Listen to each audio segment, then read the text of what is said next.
Hermanos, Señor, confiando en que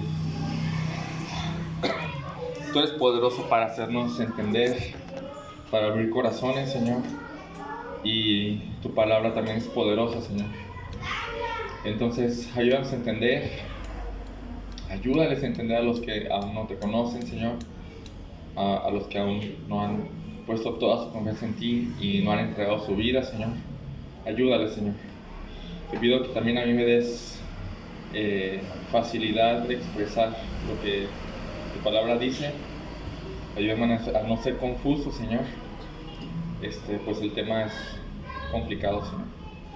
Te pido que obres tanto en mí como en mis hermanos, Señor, y que todos juntos te podamos adorar por todas tus bondades hacia nosotros, Señor. En nombre de Jesús, amén. Amén. Bueno,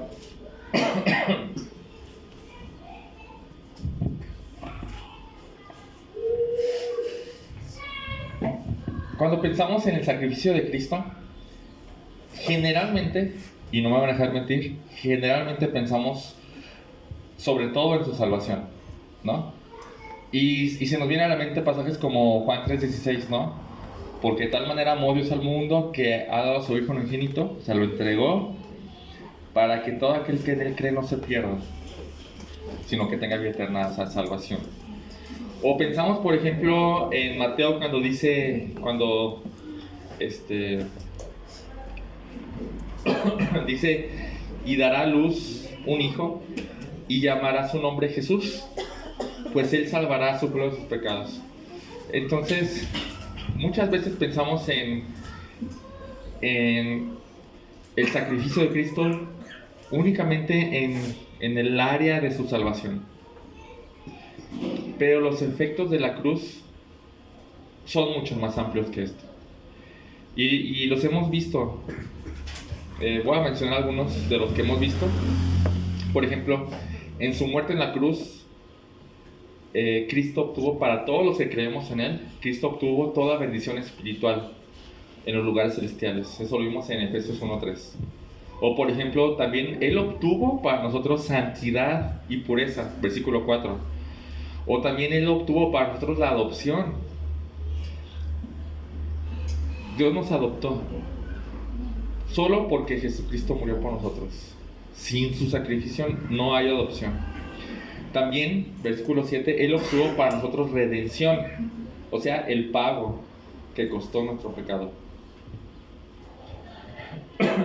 Y nos liberó. Mediante su muerte nos liberó del poder del pecado.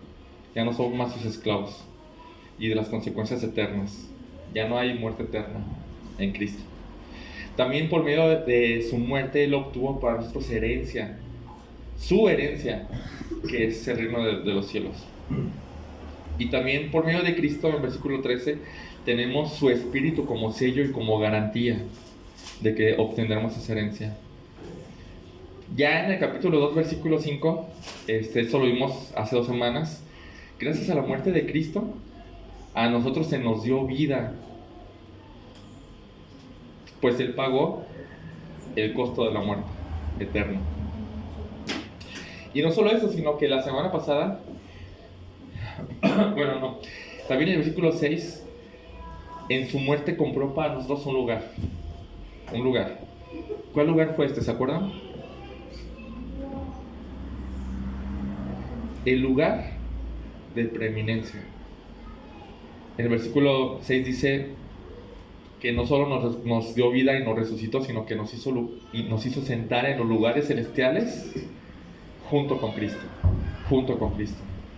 Eso es increíble. Y ahora sí, la semana pasada vimos un aspecto más que Cristo compró con su sangre. Capítulo 2, versículo 13, dice, pero ahora en Cristo Jesús, ustedes que en otro tiempo estaban lejos, han sido acercados, ¿por qué? Por la sangre de Cristo. Cuando se refiere a su carne, a su sangre, generalmente se refiere a su muerte en la cruz. Entonces, por su muerte, Él obtuvo para nosotros la introducción a todos los privilegios que se puede tener al pertenecer al pueblo escogido por su muerte. Entonces ven que La obra de Cristo en la cruz no es algo simple, no es solo salvación. Y si pensamos que solo fuera salvación, con eso nos daríamos, ¿sí o no? Pero no es solo salvación, hay muchas más cosas que solo salvación.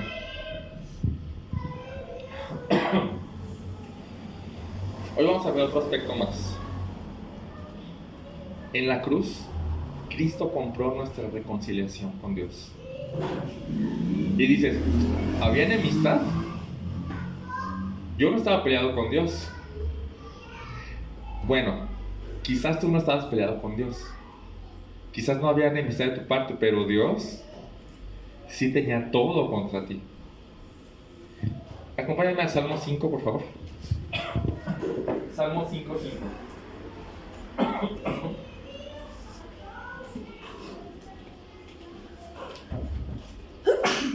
Salud. Salmo 5:5. ¿Quién quiere darle lectura? Yo. Los insensatos no estarán delante de tus ojos. Aborreces a todos los que hacen iniquidad. ¿Qué está diciendo aquí? Aborreces. ¿Qué es aborrecer? Odiar. A todos los que hacen iniquidad. A todos los que hacen iniquidad. Salmo 7:11. También otra persona que me ayuda a leerlo. Yo leo. Adelante. Dice, Dios es juez justo y Dios está airado contra el impío todos los días. Dios está airado contra el impío todos los días, sin que falte un día, o en otras palabras, sin que falte un instante. Todo el tiempo está airado Dios con el impío. ¿Había enemistad entre Dios y nosotros? Sí. Bastante, bastante. Aunque nosotros ni lo tomamos en cuenta. Aunque nosotros, o no sé si alguien era ateo, aunque no creyera que hubiera un Dios, eso no importa. Hay un Dios que estaba enojado con él. O regresando a Efesios, Efesios capítulo 2, versículo 2 dice, éramos hijos de desobediencia. ¿Se acuerdan? Y en el versículo 3 dice, por lo tanto, éramos por naturaleza hijos de ira. ¿Qué significa? Que Dios está enojado con nosotros todo el tiempo. O sea, éramos enemigos de Dios.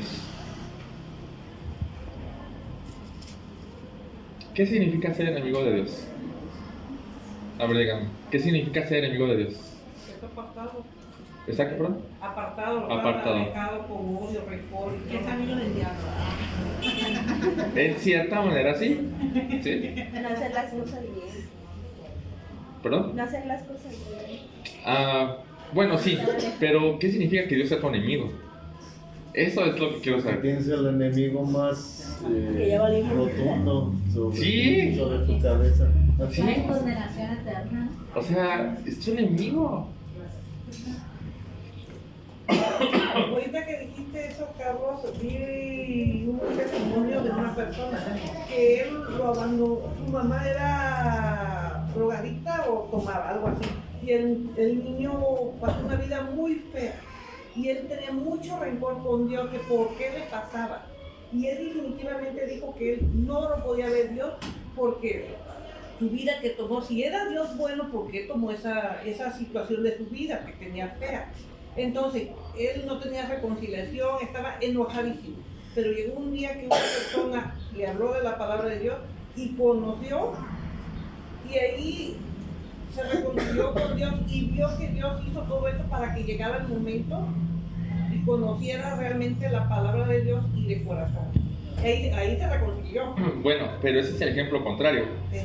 ¿Qué le pasa a Dios si el hombre está enojado con él? Nada. ¿A Dios qué le pasa? Nada. Nada. Así, nada. En absoluto. En lo absoluto. ¿Qué le pasa al hombre si Dios está enojado con él? Eso es terrible. ¿Se han leído el versículo que dice, si Dios es por nosotros, ¿Quién contra nosotros? ¿quién contra nosotros? ¿Qué significa eso? Si estamos con Dios, nos protege. Nada, nada hay que nos pueda hacer daño si Dios no quiere. Bueno, si eres enemigo de Dios, no podrías decir eso. No podrías decir eso. De hecho, tendrías que decirle a las peñas y a los montes: caigan sobre nosotros y escóndanos de la presencia de aquel que está sentado en el trono y del Cordero, de su ira, porque ha llegado el gran día de la ira de ellos. Y dice: ¿quién podrá sostenerse? Apocalipsis 16:10. Tendría que decir eso. Si eres enemigo de Dios, no tienes escapatoria. En el ejemplo de si Dios es por nosotros, ¿quién contra nosotros? Estamos salvados porque dice, porque si Dios es el mayor, no hay nada mayor ni nadie mayor que Él. No te va a pasar nada. Pero si eres enemigo de Dios y no hay nada mayor que Él, nadie ni nada te van a poder salvar de Él. Nadie ni nada te van a poder salvar de Él. Dice Lucas, no teman al que les quita la vida, sino al que los manda al fuego eterno. Sí, es un muy buen versículo. Le dice Jesús a sus discípulos: no teman a los que pueden quitarles la vida, teman al que puede meterlos al infierno, o sea, a Dios. Témanlo a Él, tengan el miedo. La verdad es que no quieres ser enemigo de Dios, créanme, no lo quieres ser, no quieres eso. Pero no solo, el pasaje que vamos a ver no solo muestra que había enemistad entre Dios y los hombres, también muestra que había enemistad entre el pueblo escogido, los judíos, y todos los demás.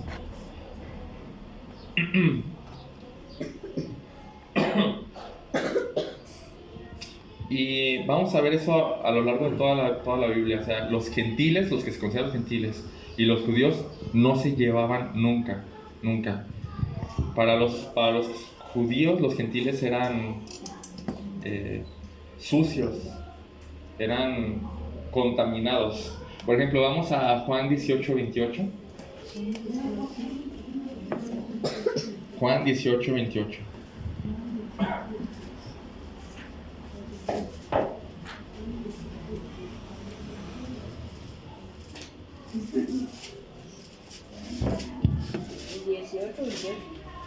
Juan 18:28. ¿Qué dice?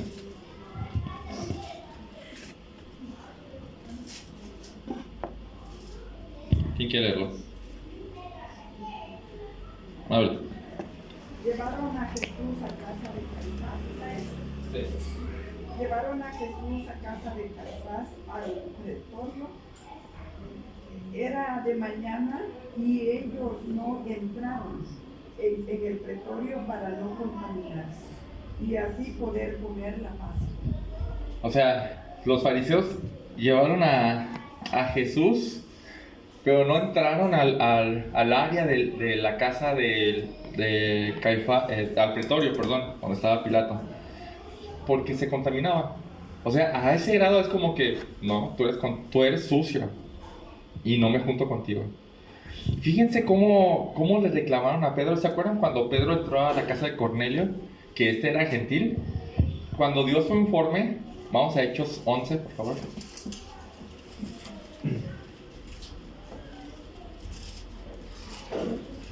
Hechos 11.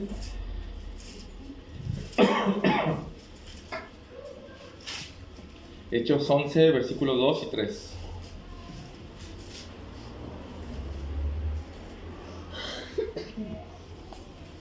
¿Qué dicen?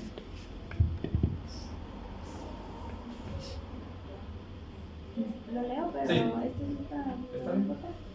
¿11 qué? 2 y 3. Por eso, cuando Pedro subió a Jerusalén, los defensores de la circuncisión se pusieron a criticarlo. Le decían: entraste en la casa de hombres que no están circuncidados y comiste con ellos. le criticaron, bueno, esta versión dice le reprocharon porque entró a comer con hombres que ellos consideraban sucios, los no circuncidados, o sea, los no judíos. ¿Así les llamaban? Sí, o sea, la circuncisión era la señal del pacto. Por eso a los 8 días los judíos circuncidaban a sus hijos, para que ellos eran la comunidad del pacto. Entonces, y fuera de ahí nadie se circuncidaba.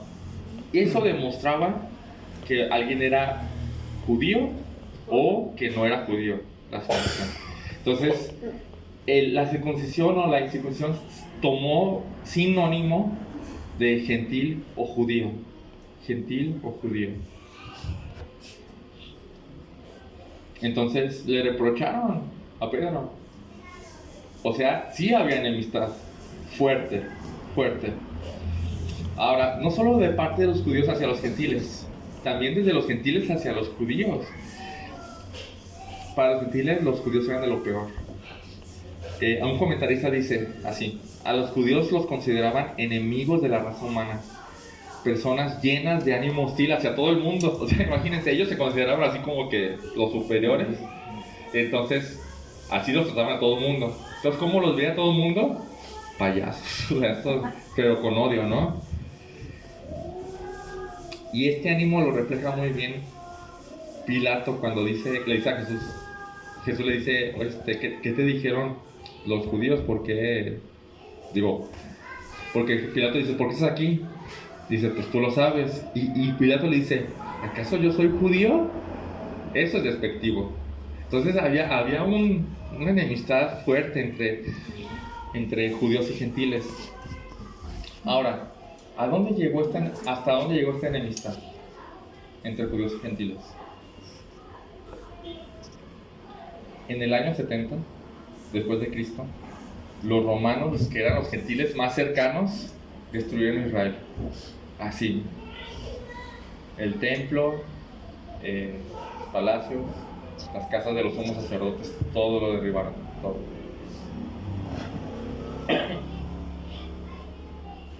Entonces, como ven, hay mucha enemistad por todos lados. Entre Dios y en eje vertical entre Dios y los hombres, y entre hombres y hombres horizontal, entre judíos y gentiles. Ahora, por ejemplo, hoy, ¿quiénes son los gentiles más cercanos de los judíos? Los palestinos. Los musulmanes, ¿no? ¿Hay enemistad ahí? Sí. Mucho. Bastante. Pero podemos llevarlo un poquito más allá y observar esta enemistad horizontal a términos más amplios, como enemistad entre razas. Tan solo por mencionar a los judíos y a los musulmanes, ¿no? Enemistad entre creencias, y ni se diga en redes cómo está eso. O sea, entre mismos cristianos se pelean en redes fuerte. Enemistad entre sexos, ahorita está a la orden del día eso, ¿no? Que los hombres contra las mujeres, que es algo absurdo. O enemistades entre niveles económicos, que, oye, tú no puedes entrar acá. O los pobres, vemos a los ricos y los vemos así como que bien, los vemos mal a veces. O enemistad entre niveles académicos, uy, tú nomás tienes la primaria. O el otro, ay, tú, doctorcito, así, ¿no? Mucha enemistad en todos lados. Aquí es cuando un pacificador es realmente necesario. Y con esto en mente entramos a nuestro texto. Vamos a Efesios capítulo 2. Efesios capítulo 2, versículo 14.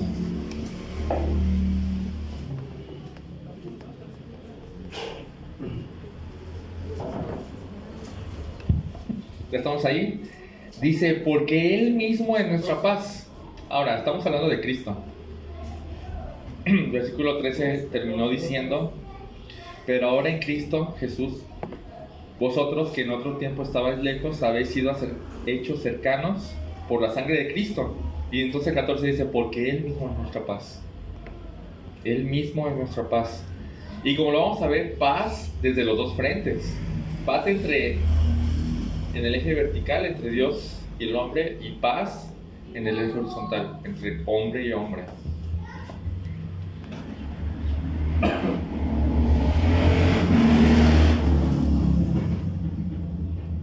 Vamos a ver el primer frente vamos a ponerle el frente horizontal.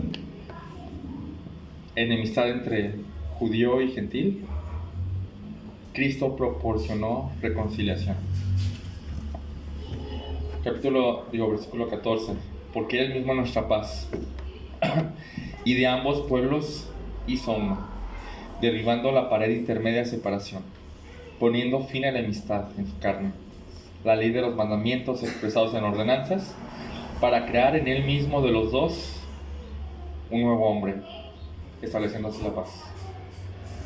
Ahora, esto realmente es importante para nosotros hoy en día. Realmente es muy, muy importante entender esto. Pablo está explicando cómo es que los gentiles, como nosotros, podemos llegar a ser parte del pueblo escogido, como lo vimos la semana pasada. Digo, porque nosotros como gentiles no estamos obligados a cumplir las exigencias de la ley, ¿verdad? ¿O sí? ¿Nosotros estamos obligados a guardar el Shabbat? No. El sábado como rito, ¿no? ¿Nosotros estamos obligados a circuncidar a nuestros hijos para ingresarlos a las promesas del pacto? No. ¿No? ¿O a nosotros se nos obliga a degollar animales para que se nos limpie del pecado? No. ¿No? Entonces, ¿cómo es que entonces ahora podemos pertenecer al pueblo del pacto o al pueblo escogido sin cumplir con las exigencias de la ley? Esto es clave, ¿eh? ¿Cómo podemos llegar a ser parte del pueblo de Dios sin cumplir con las exigencias de la ley? Por medio de Él. Definitivamente. Pero vamos a adentrarnos un poquito más. El versículo clave de todo esto, versículo 15. Cristo abolió mediante su carne la ley expresada en ordenanzas. Cristo abolió en su carne la ley expresada en ordenanzas. ¿A qué se refiere? Está complicado de entender. ¿A qué nos referimos? Cristo cumplió todo en cuanto a la ley. Absolutamente todo. Cumplió cada requisito, ¿no? Cumplió cada mandamiento a la perfección. Él nunca mintió. Y Él siempre honró a sus padres. Todo el tiempo, sin fallar. Y Él también amó a Dios con todas sus fuerzas, con toda su alma, con toda su mente, todo el tiempo en su máximo grado, sin fallar. Todo el tiempo. Ese es un lado de la ley. El otro lado de la ley es que cumplió cada símbolo que lo representaba. Por ejemplo, todos los sacrificios del Antiguo Testamento, conocemos por ejemplo el Cordero de la Pascua, ¿no? O el macho cabrío de la expiación, o incluso las primicias de la cosecha. Son puros sacrificios que se hacían en el Antiguo Testamento.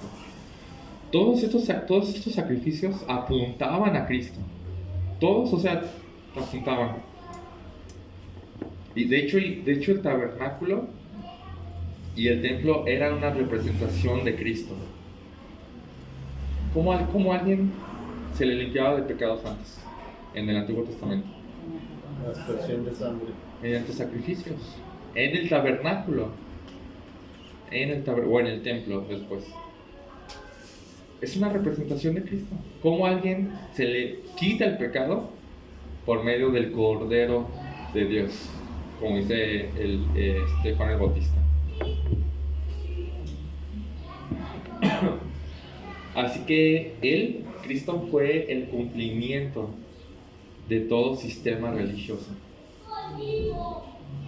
Entonces, cuando dice que en su carne o mediante su sacrificio, cuando Él se sacrificó en la cruz, Él pagó todo eso, Él cumplió todo eso.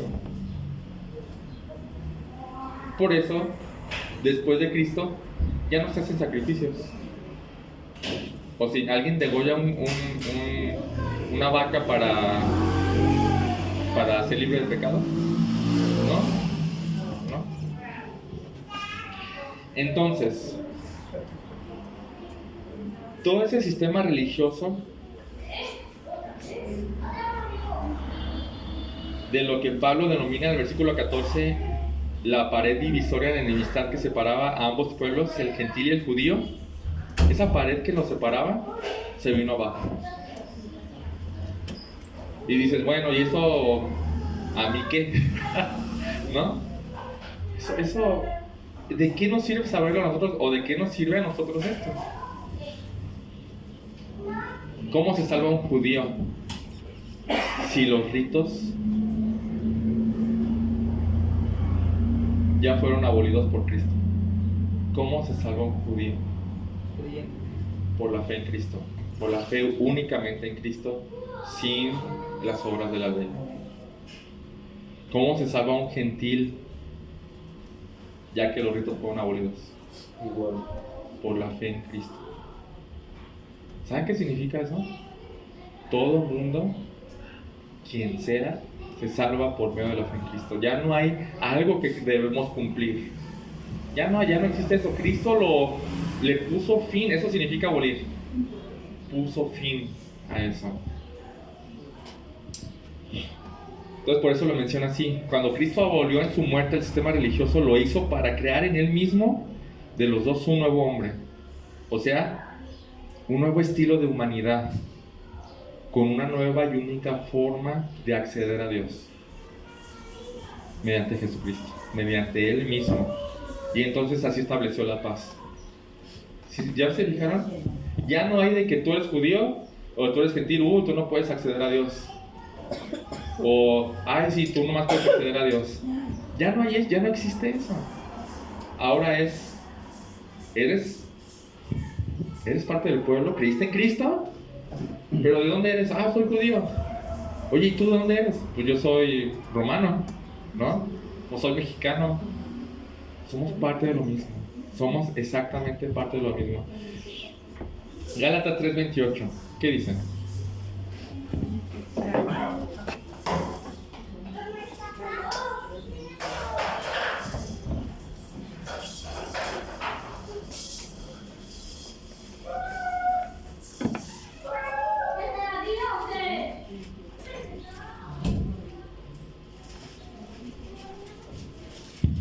Gálatas 3:28. ¿Quién lo quiere leer? Ya no hay judío ni griego, no hay esclavo ni libre, no hay varón ni mujer, porque todos vosotros sois uno en Cristo Jesús. Este versículo resume de muy buena manera todo esto. Ya no hay judío ni griego. Bueno, el griego era un sinónimo de gentil, ¿no? De todos los demás. Ya no hay judío ni griego, no hay esclavo ni libre. De hecho, no hay hombre ni mujer ya. O sea, este versículo queda muy bien ahorita. En Cristo, esa batalla de los sexos que hay ahorita tan absurdamente fuerte, ya no existe eso. En Cristo todos somos uno. Todos somos uno. Entonces cualquier persona, ya sea judía o no judía, ya sea de la nación que fuere, ya sea de cualquier cultura, ya sea de cualquier religión que pudo haber profesado, ya sea de cualquier estrato social o nivel económico o nivel educativo, ya sea hombre o mujer, cualquier persona, cualquiera que sea su situación, puede acceder a Dios mediante la fe en Jesucristo. Eso, hermanos, es grande, porque les recuerdo que nadie tenía acceso a Dios más que su pueblo escogido, pero Cristo derribó esa barrera que les impedía. Entonces, aquí en Colinas pudieron haber dos vecinos que pudieron haber sido enemigos, ¿sí? Fuertes enemigos. Y que no tomaban tacitas de café juntos. Bueno. Y su odio era tanto que le ponchaban las llantas o le quebraban el vidrio, así gacho, pero con odio. Pero si por la providencia de Dios cada uno de ellos es pero si por la providencia de Dios, Dios trajo a los dos a Cristo y los dos se comienzan a reunir aquí, créanme, esa barrera se va por completo. Esa enemistad ya no existe. Cristo reconcilió. Entonces Cristo proporcionó esta reconciliación y hubo paz en el primer frente, el horizontal, entre hombres, entre naciones, entre culturas, entre lo que sea. ¿No les ha pasado? Bueno, nos ha pasado, ¿no? Vienen misioneros de Estados Unidos y parece como si los conociéramos, ¿no? Porque somos uno. O sea, ya no es de que hoy hay que desconfiar de ellos por si me roban. Cuando vinieron Sí. Ya han venido otros también. Entonces, como somos parte del mismo cuerpo, somos parte de ese mismo hombre. Y quién sabe cuál fue su pasado. No me importa.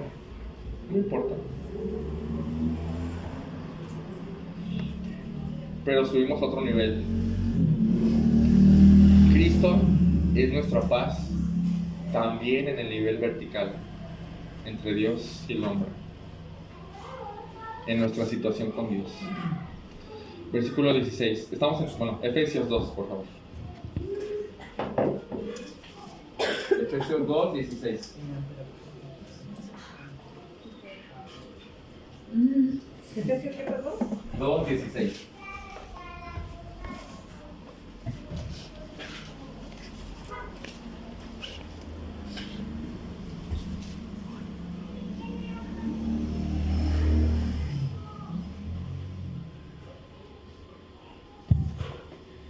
Dice,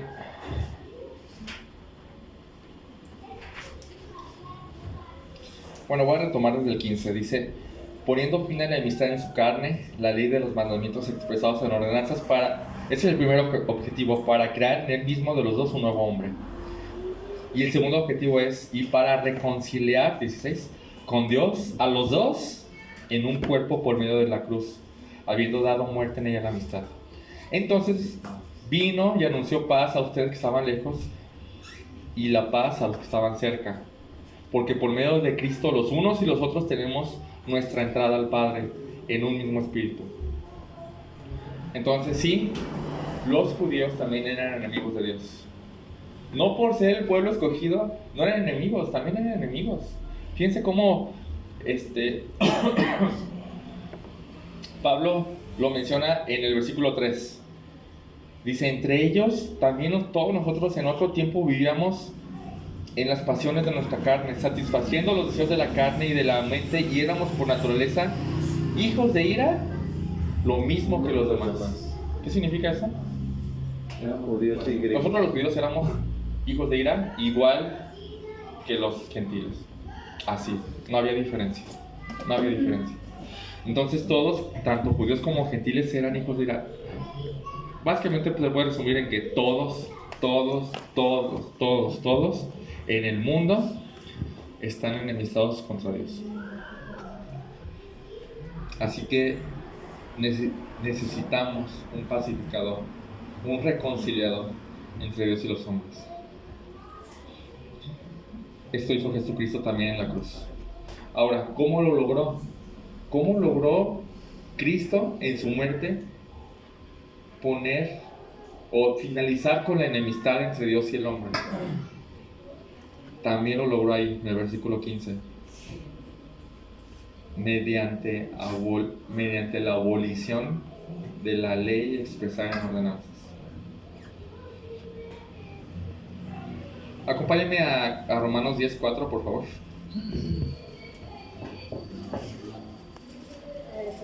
Romanos 10:4.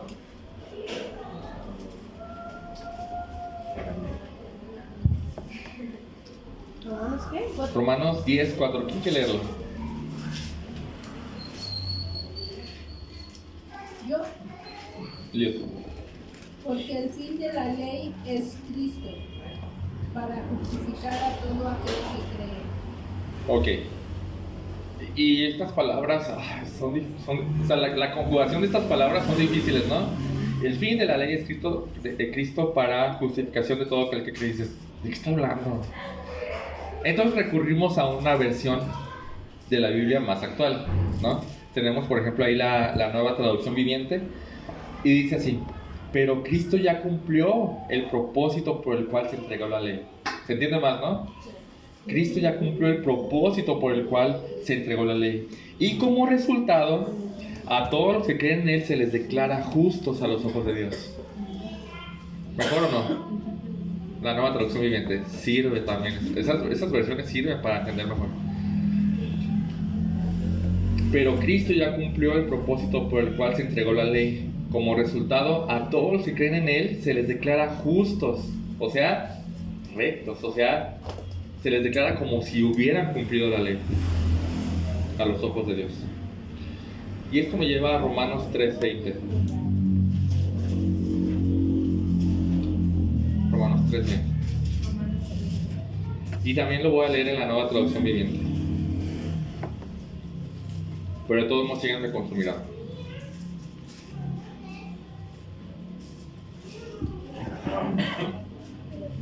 Versículo 20. Dice: pues nadie llegará jamás a ser justo ante Dios por hacer lo que la ley manda. Nadie podrá llegar. ¿Qué significa eso? Que no está por encima de la ley de Jesucristo. Más bien es, si quieres llegar a Dios, obedecer la ley no es el camino. No es el camino. Pues nadie llegará jamás a ser justo ante Dios por hacer lo que la ley manda. La ley sencillamente nos muestra lo pecadores que somos. Ese es el propósito de esto, ¿saben? De la ley. ¿Por qué? Porque nos topamos con esto y decimos: yo no soy así. No puedo cumplir. ¿Cuál es el...? Alguien diría: ay, pues nomás hay que cumplir los 10 mandamientos, ¿no? ¿Cuáles son los 10 mandamientos? ¿Se acuerdan? Los mismos la del año pasado, y bastante. Adelante. Son 10. El primero. Para hacer respetado. No hacernos imagen. No, ¿Cuál es el segundo? es el segundo. El cuarto es honra a tu padre. ¿Sí? El primero: no tendrás dioses ajenos delante de mí. Y a veces pensamos: bueno, no hay que tener imágenes. No solo se refiere a las imágenes. Y un ídolo, lo vimos el año pasado, un ídolo puede ser cualquier cosa. Cualquier cosa tiene el potencial de ser un ídolo. Cualquier cosa. El dinero, Como cuando fuimos que estábamos viendo la televisión ayer y Chicharito debutó, ¿no? Hicieron. Y le digo a mi esposo, le digo, ve cómo lo endiosan. Digo, ¿cómo una persona puede reunir tanta gente? Le digo, y eso es malo. eso es un ídolo. Sí, eso es Sí. idolatrar a Dios. No solo eso. El dinero puede ser un ídolo. Lo puedo idolatrar. No necesariamente tengo que poner un billetito y rezarle, ¿sabes? O sea, el dinero, poner nuestra confianza en el dinero, eso es idolatrar. Esperar que mi salvación venga del dinero. Ya está sacando la renta, está sacando el mes y no tengo para pagar la renta. Espérate, estás poniendo tu confianza en el dinero. Eso es idolatrar, el dinero. Inclusive pensar en un Dios que en tu imaginación, que no está aquí. Bueno, eso es algo más complejo, pero es cierto. O sea, pensar que Dios es de una manera que no es bíblica, eso es un ídolo. Aunque piense que estoy adorando al Dios de la Biblia, pero si no lo conozco y lo estoy adorando conforme yo pienso que es correcto, eso sí, eso estás idolatrando a alguien que no es el Dios de la Biblia. Pero también, por ejemplo, la televisión puede ser un ídolo, ¿no? Las redes sociales pueden ser un ídolo. Donde dediques algo que le quite el lugar a Dios, que Dios se merece en cuanto al gozo, en cuanto al deseo, en cuanto al tiempo, eso es un ídolo. Entonces, bueno, estamos hablando de los mandamientos, ¿no? No. Sí, es el primero. ¿Alguien puede? No. No. No se puede. Sencillamente no se puede. Entonces la ley solo nos muestra los pecadores que somos. Nadie puede llegar jamás a ser justo ante Dios por hacer lo que la ley manda, porque no puedes. Más bien te muestra lo pecador que eres. Pero sigue diciendo Romanos. Y esto está, de verdad, la nueva traducción viviente lo hace excepcional, de verdad. Dice, pero ahora, tal como se prometió tiempo atrás en los escritos de Moisés y de los profetas, versículo 21, Dios nos ha mostrado cómo podemos ser justos ante Él sin cumplir con las exigencias de la ley. Dios nos ha mostrado cómo podemos ser justos ante Él o ante sus ojos sin cumplir con las exigencias de la ley. Wow. Versículo 22. Dios nos hace justos a sus ojos cuando ponemos nuestra fe en Jesucristo. Por eso es muy difícil que un judío se convierta, Tiene que perder su ciudadanía, sus ritos y todo eso, porque la fe excluye todo lo demás. Sí, es difícil, no imposible. Y termina con esto. Dios nos hace justos a sus ojos cuando ponemos nuestra fe en Jesucristo, y eso es verdad para todo el que cree, sea quien fuere, judío o gentil, no importa quién eres. En Cristo puedes ser parte de esto. Ahora, tenemos, ¿sí han escuchado de los judíos mesiánicos? ¿Qué hacen ellos? Las dos cosas. El judío mesiánico se dice cristianos porque son judíos que creen en Cristo, pero siguen haciendo sus ritos. ¿En qué confías? No puede serlo. Tienen figuras. Mi hermano trabajó como 10 años con los judíos y en toda su casa tienen figuras en las puertas. Sí, y se entiende por qué, porque ellos tienen toda una tradición. Ajá. Pero lo que está diciendo aquí, que en Cristo ya no son dos diferentes, todos se unen bajo Cristo, y en Cristo pierdes tu ciudadanía. Ya no eres judío, ya no lo eres, ahora eres cristiano. Todo lo que te identificaba como judío ya no te identifica como judío.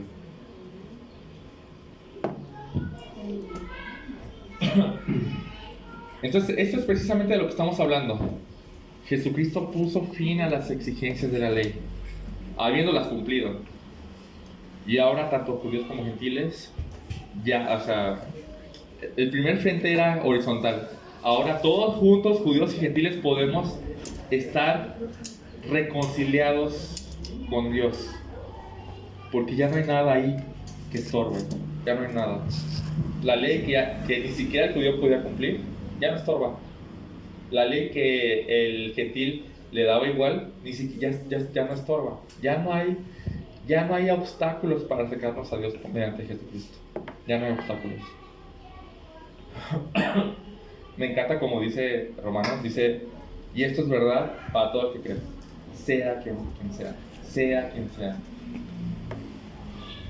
Y por último, esto me lleva a el familiar versículo Romanos 5. ¿Alguien se lo sabe? Por lo tanto, ¿qué dice Romanos 5.1? Vamos ahí.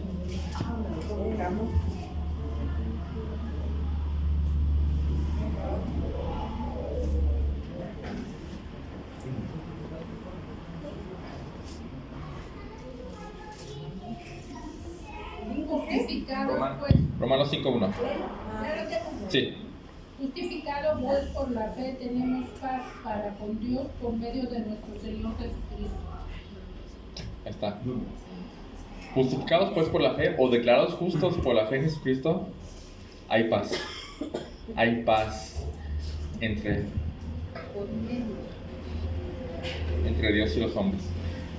O en otra versión dice, por lo tanto, ya que fuimos declarados justos a los ojos de Dios por medio de la fe, tenemos paz con Dios gracias a lo que Jesucristo hizo por nosotros.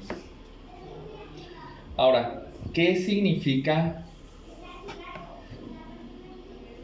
Recordando, ¿qué significa ser enemigo de Dios? Ser enemigo de Dios, ¿qué significa? No lo quieres, de verdad. puede que en esta vida te vaya bien, pero si comparas esta vida con la eternidad, esta vida es un suspiro.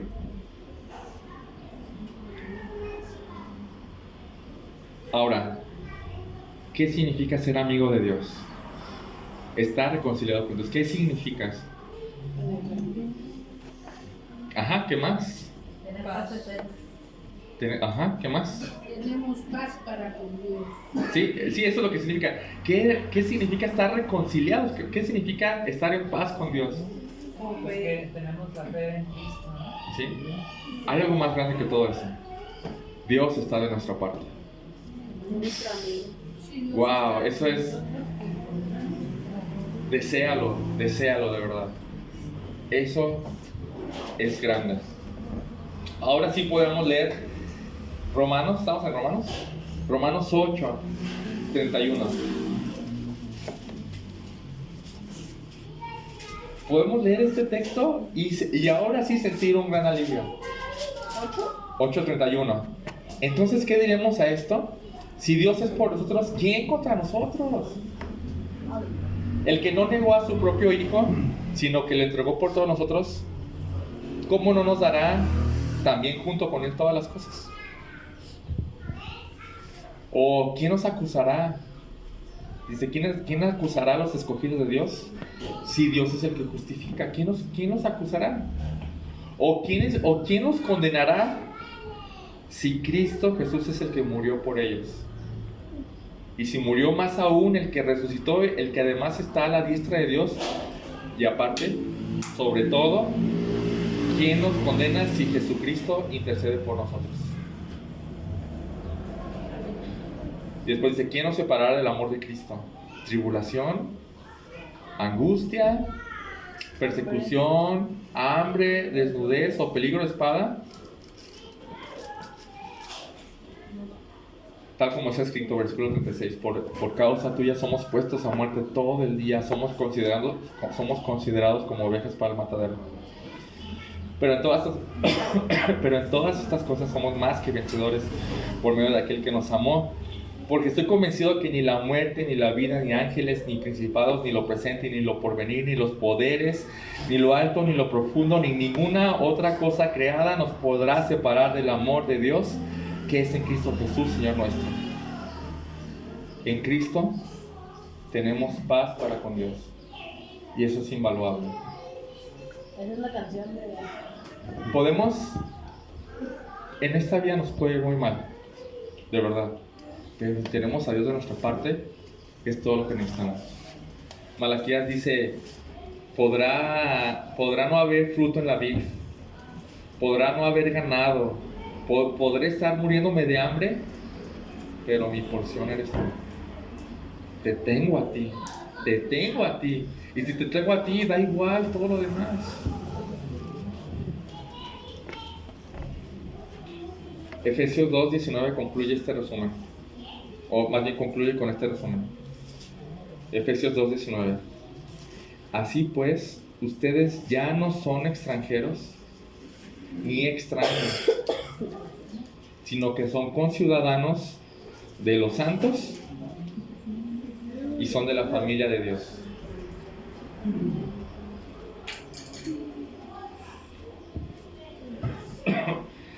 Es un excelente resumen para recordarme esto. Yo estaba separado de Dios, ¿verdad? Eso es lo que yo era. Yo estaba separado de Dios. Estaba excluido de lo que significaba pertenecer al pueblo del pacto. Yo era extraño a las promesas del pacto. ¿Te acuerdas lo que vimos la semana pasada, no? Eso de que había un Mesías para mí, eso no me tocaba a mí. No, el Mesías era para los judíos. Y lo peor de todo es que yo no tenía a Dios. Yo no tenía acceso a Dios. Pero ahora, bueno, y aparte de todo, era enemigo de Dios. Pero ahora en Cristo soy conciudadano de los santos. ¿Qué significa eso? Que todo lo que les tocaba a ellos ahora me pertenece. Me pertenece. Se me introdujo a ese pueblo. Y todas las promesas, toda la esperanza que ellos tenían, ahora yo puedo tenerlo. Y ya no soy enemigo. No soy enemigo más, sino que soy de la familia de Dios. ¿Notan esa contraste tan grande? Hay una canción de En Espíritu y Verdad con un coro increíble, de verdad, ese coro dice así: pecadores en tu casa, extraños a la mesa de Dios, vestidos de justicia, enemigos hechos hijos del Rey. Es increíble este coro. Y entonces vuelvo a rogarle a Dios que nos ayude a valorar cuán grande gracia se nos proporcionó, porque la verdad no merecíamos nada de eso, absolutamente nada. Ahora, como conclusión, quiero recordar todo lo que se nos dio, que no merecemos. En su muerte en la cruz, Cristo obtuvo para nosotros todos los que creemos. Cristo obtuvo toda bendición espiritual en los lugares celestiales. Obtuvo santidad y pureza para nosotros. En su muerte obtuvimos la adopción. En Cristo, en su muerte, Él hizo posible que Dios nos adoptara como hijos. Él obtuvo para nosotros redención. Él pagó el costo del pecado. También en su muerte Él obtuvo para nosotros herencia, el reino mismo de Él. Y aparte obtuvimos su Espíritu como sello y garantía de que vas a obtener esa herencia. También gracias a la muerte de Cristo se nos dio vida, pues Él pagó el costo de nuestra muerte. Y no solo eso, sino que en su muerte compró para nosotros ese lugar de preeminencia. Nadie se merece estar ahí, absolutamente nadie más que Cristo. Él sí se lo merece, pero a nosotros se nos puso ahí. Por su muerte, ahora, de ser totalmente ajeno a Dios, ahora somos introducidos por su muerte a este pueblo y somos beneficiarios de todos sus privilegios. Y como lo vimos hoy, en su muerte en la cruz, Dios quitó la enemistad con Dios y nos reconcilió con Él, y nos puede reconciliar con cualquier persona, sea quien sea.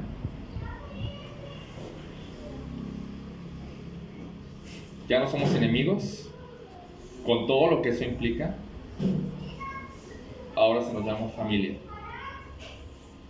Pero esto no se los ha dado a todos. ¿A quién se les dio eso? Esa gracia, ¿a quién se la dio? A los que creen en Cristo. ¿Qué significa creer en Cristo? ¿Decir que creo? ¿Basta eso? ¿No? Cualquier persona puede decir que cree en Cristo. Y como lo vemos en Mateo 7, va a haber muchos que le van a decir Señor y Señor, y que van a hacer un montón de cosas, y realmente no son parte de Él.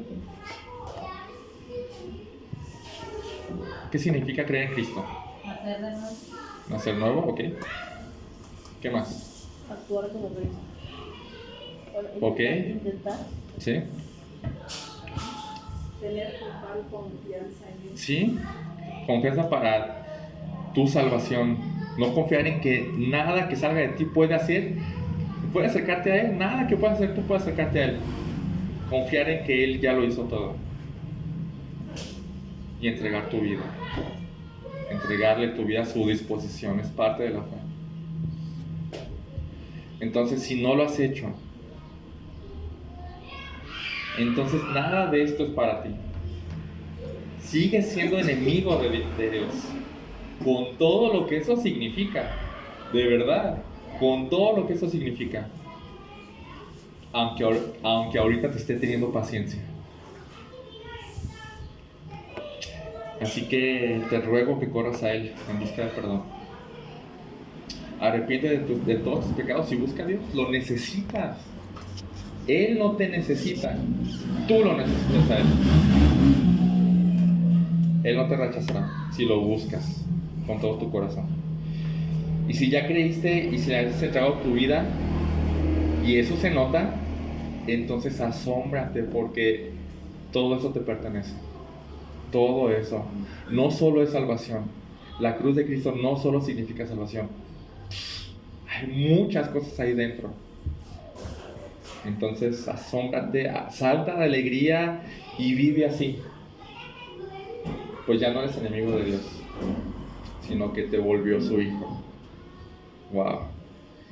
Vuelvo a 1 Juan 3:1. Mirad cuál amor nos ha dado el Padre para que seamos llamados hijos de Dios. Asómbrense de eso. Vamos a orar. Bendito Padre, gracias por esta porción. Gracias porque si hemos creído en ti, si hemos entregado nuestra vida,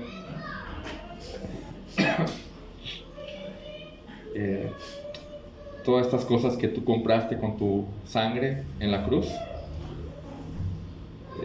se aplican a nosotros, Señor. Y gracias por lo que aprendimos hoy. No somos más tus enemigos, Señor. A lo mejor ni lo sabía que era tu enemigo. Y ahora que lo sé, te doy tantas gracias, Señor. Ayúdanos a entender a cada uno de estos las implicaciones de lo que significaba ser tu enemigo y que corramos a ti con alegría y con gozo,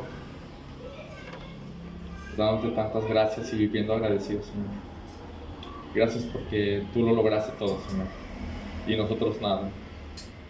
Gracias porque ha sido pura gracia, algo que no merecemos, Señor. Ayúdanos a entenderlo, Señor. Ayúdanos porque te necesitamos para que tú lo hagas, Señor. En el nombre de Jesús. Amén.